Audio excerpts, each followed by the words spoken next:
Você já se perguntou por que tantas tradições espirituais antigas falam sobre um olho interior, um terceiro olho, algo que vai além da visão comum?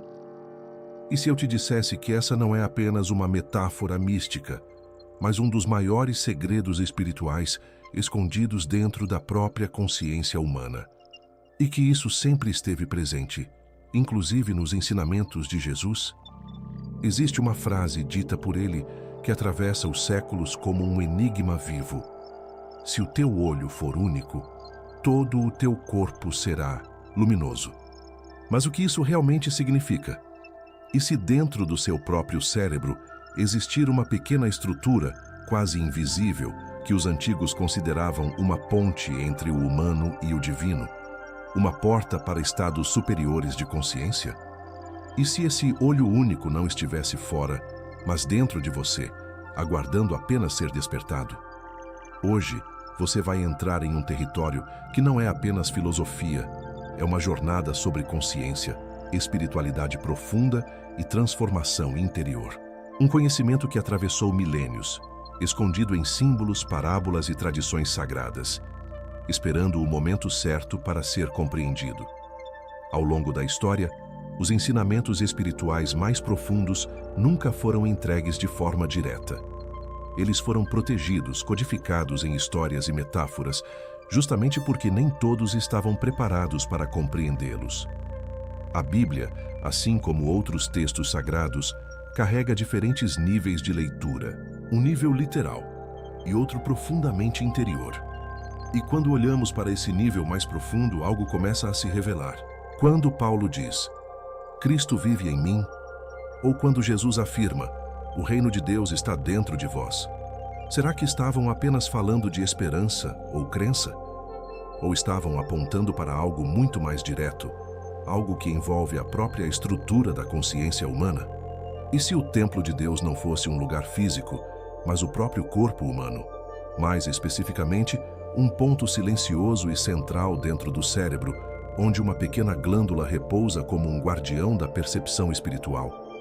Essa glândula, conhecida hoje como glândula pineal, sempre despertou fascínio.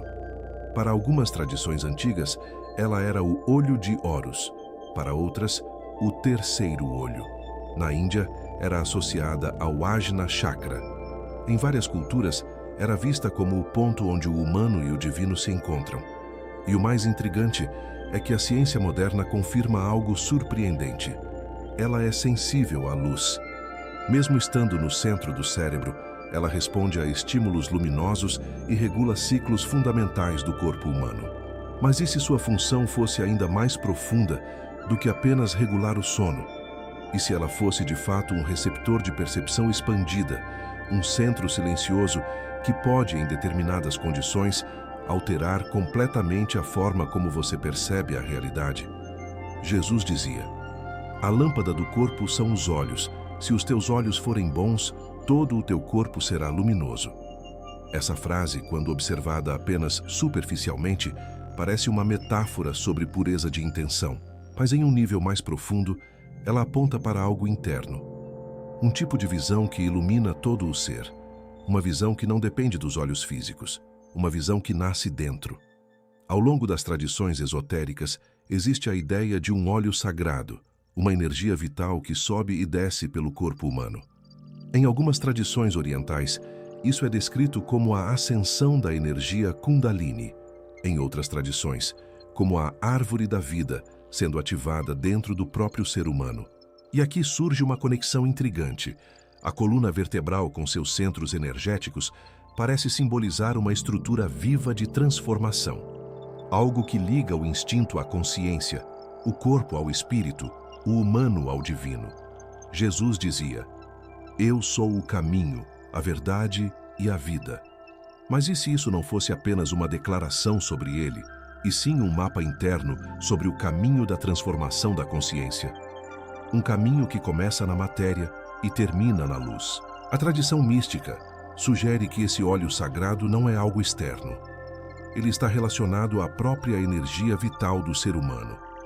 Quando essa energia é preservada, refinada e elevada, ela não permanece apenas no corpo físico.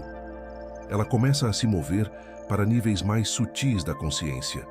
E nesse movimento, algo extraordinário pode acontecer. Uma mudança de percepção, uma expansão da mente, um despertar interno.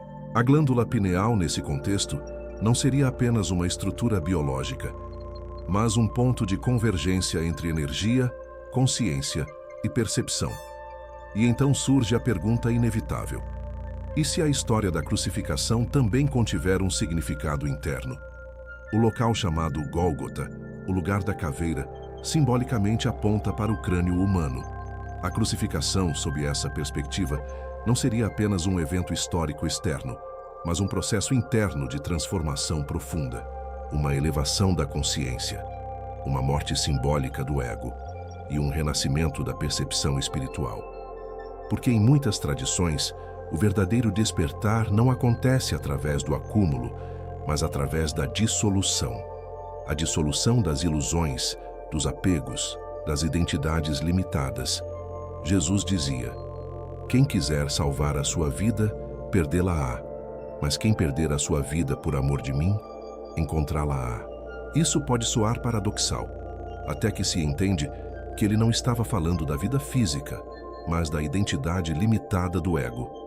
E quando essa identidade começa a se dissolver, algo maior começa a emergir. Uma consciência expandida, uma percepção mais profunda da realidade, um estado interno onde a separação começa a desaparecer. E então surge a ideia mais impactante de todas: o reino de Deus. Jesus dizia que o reino não viria com sinais externos. Ele não estaria em um lugar físico. Ele estaria dentro.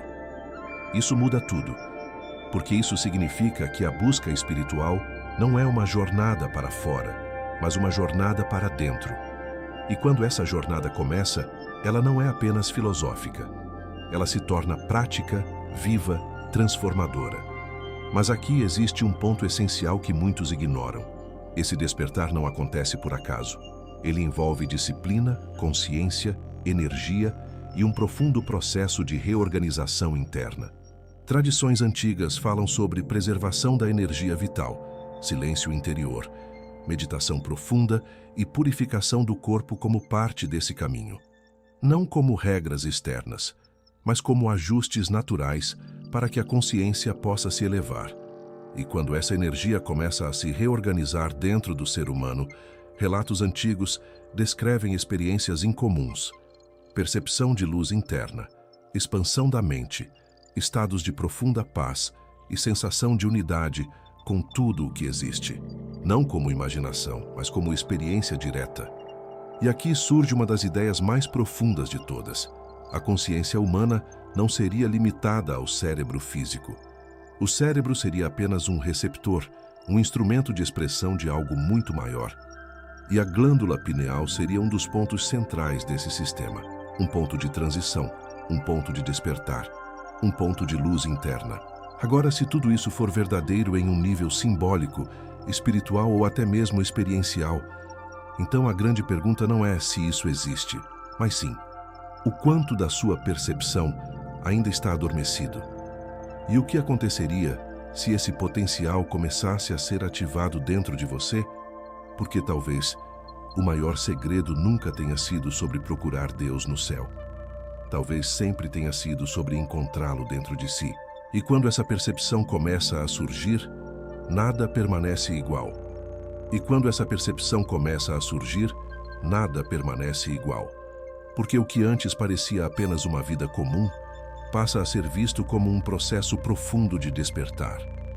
Não é como se o mundo mudasse de repente, mas como se os seus olhos internos começassem, pouco a pouco, a enxergar o que sempre esteve ali, mas nunca tinha sido percebido. É como se uma cortina invisível começasse a se mover. E aquilo que parecia separado começa a se conectar. Os eventos da sua vida, as dores, os aprendizados, os encontros e até os silêncios passam a formar um padrão, um sentido oculto, uma linguagem que não fala com palavras, mas com consciência. E nesse ponto, muitos antigos textos espirituais parecem ganhar uma nova profundidade. Quando Jesus dizia: "Não se turbe o vosso coração", Isso não era apenas um consolo emocional. Era quase como um aviso interno. Um chamado para que a mente não se perdesse no caos externo, porque o verdadeiro movimento acontecia dentro. E quando ele dizia, o reino de Deus é semelhante a um grão de mostarda, ele estava apontando para algo pequeno, quase invisível, mas com um potencial de crescimento imenso dentro do ser humano. Um ponto inicial, uma centelha. Algo que, quando ativado, cresce até ocupar toda a consciência. E aqui começa a parte mais importante de compreender tudo isso. O despertar não é um evento explosivo, ele é um processo silencioso, quase imperceptível no início, mas profundamente transformador com o tempo. É como se a consciência fosse sendo refinada, camada por camada. Primeiro, você começa a perceber seus próprios pensamentos com mais clareza. Depois, começa a observar suas emoções sem ser totalmente dominado por elas. Em seguida, surge um espaço interno, um intervalo entre o estímulo e a reação. E nesse espaço, nasce algo novo. A escolha consciente, a presença, a percepção de si mesmo como observador da própria experiência. E é nesse ponto que muitas tradições espirituais dizem que o verdadeiro despertar começa. Não quando você vê algo fora do comum, mas quando você percebe que sempre esteve inconsciente de si mesmo. E essa percepção muda tudo, porque o que antes parecia apenas vida, agora começa a ser visto como jornada. Uma jornada de retorno. Retorno ao centro. Retorno à essência. Retorno àquilo que nunca deixou de existir, mas que estava encoberto pelo ruído constante da mente, das preocupações e das distrações do mundo. E é aqui que o simbolismo da luz se torna ainda mais profundo. A luz, nas tradições espirituais, não é apenas iluminação externa. É clareza interna, é consciência expandida, é percepção sem distorção. Quando Jesus diz, eu sou a luz do mundo, isso pode ser compreendido não como exclusividade, mas como revelação de um princípio. O princípio da consciência desperta. A luz como estado de ser. E quando essa luz começa a emergir dentro do ser humano, algo inevitável acontece. Aquilo que é ilusório começa a perder força. Medos antigos já não controlam tanto. Desejos compulsivos começam a perder intensidade. E a busca externa por validação começa a se dissolver lentamente. Não porque o mundo desaparece, mas porque a percepção muda. E essa mudança é o verdadeiro início da transformação espiritual. É como se você deixasse de viver apenas dentro da mente e começasse a viver também a partir de um espaço mais profundo, um espaço silencioso, um espaço consciente, um espaço que observa tudo, mas não é afetado por tudo. E muitos chamam isso de consciência crística, não como uma figura externa, mas como um estado interno de união, clareza e presença. E nesse estado, a vida não deixa de ter desafios, mas eles deixam de ter o mesmo domínio sobre você. Porque agora existe algo em você que não é tocado pelo caos, algo que permanece, algo que observa, algo que simplesmente é. E quando esse estado começa a se estabilizar, até a própria ideia de separação começa a desaparecer. Você deixa de se perceber como alguém isolado no mundo e começa a perceber que tudo está interligado. Cada pessoa, cada evento, cada experiência, tudo faz parte de um movimento maior de consciência. E isso muda completamente a forma como você vive. Porque você já não vive apenas para sobreviver. Você começa a viver para compreender, para perceber, para despertar cada vez mais. E talvez seja exatamente isso que tantos mestres antigos tentaram apontar.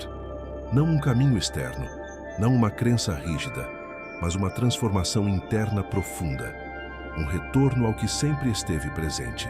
E quando essa compreensão se torna viva dentro de você, algo silencioso acontece. A busca diminui, o conflito interno começa a se dissolver, e uma paz que não depende de circunstâncias começa a surgir. Não porque o mundo ficou perfeito, mas porque você deixou de ser refém dele. E nesse ponto, talvez você perceba algo ainda mais profundo. A verdade nunca esteve distante. Ela sempre esteve aqui, esperando ser vista, esperando ser lembrada, esperando ser desperta. E quando isso acontece, não existe mais volta. Existe apenas continuidade, profundidade e expansão. E é exatamente nesse ponto que a jornada espiritual deixa de ser uma teoria e se torna experiência, viva, direta, interior e transformadora.